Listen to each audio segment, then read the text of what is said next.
Montgomery, Alabama. There's, my bad. They have like a dock where there's like a ferry that pulls up.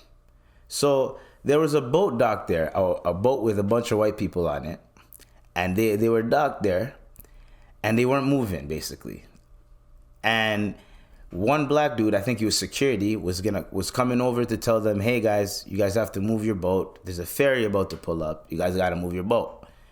Understandable. This is allegedly from what I heard what happened.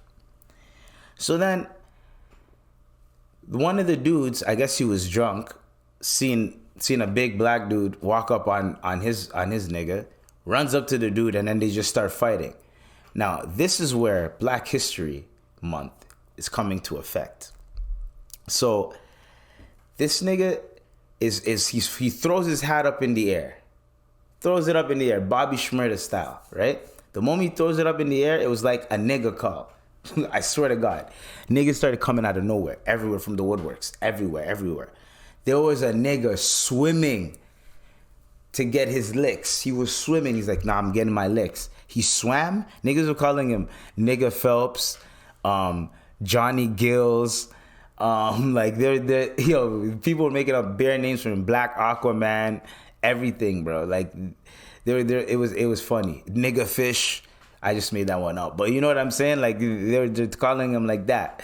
Shark Boy, but nigga Shark Boy. Like shit, like just think of entendres like that. So they're doing this. This nigga swam over and still whooped some people's ass. So a brawl happened. It was black versus white. The white people were outnumbered eventually because niggas just started coming from everywhere. They were outnumbered. There was a dude with a chair. He was just Stone Cold Steve Austin and people with the chair. So now people are referencing the chair and the hat throw as like a black moment. Like, you know, niggas on Twitter ain't gonna take nothing serious. So they're just throwing the hat up in the air. They're just doing dumb shit with it. And to me, it was pretty funny. I found it hilarious. It was hilarious. Everyone was going in on it. I found it completely, utterly funny. The memes. Niggas had t-shirts already.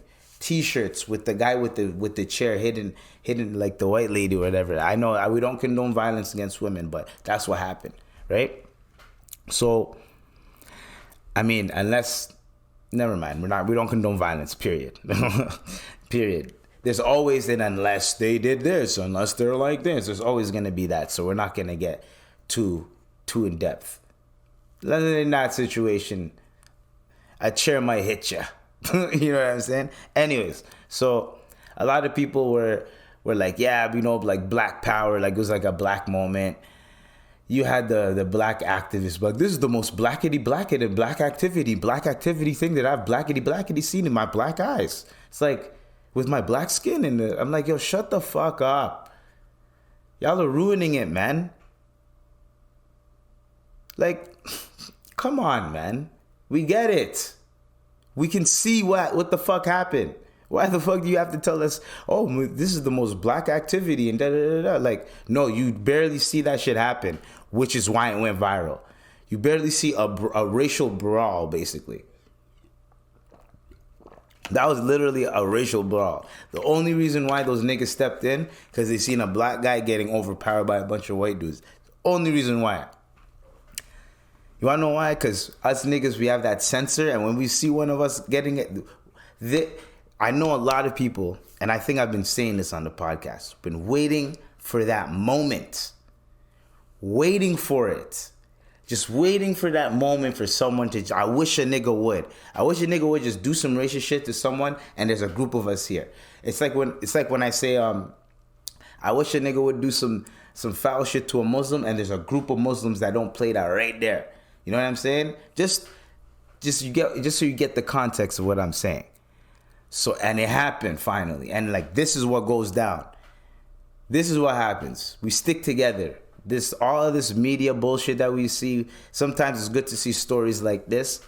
No one got killed. No one was harmed. It was just a beatdown. That was it. So it's not something that we can be like, oh my God, thoughts and prayers, and that hopefully this is not going to extend to anything else, because there's a lot of eyes now, and I bet you the police are keeping tabs on everybody. So if anyone does anything stupid, there's gonna be an article. It's gonna go haywire again. So it's too hot. Their names are too hot right now.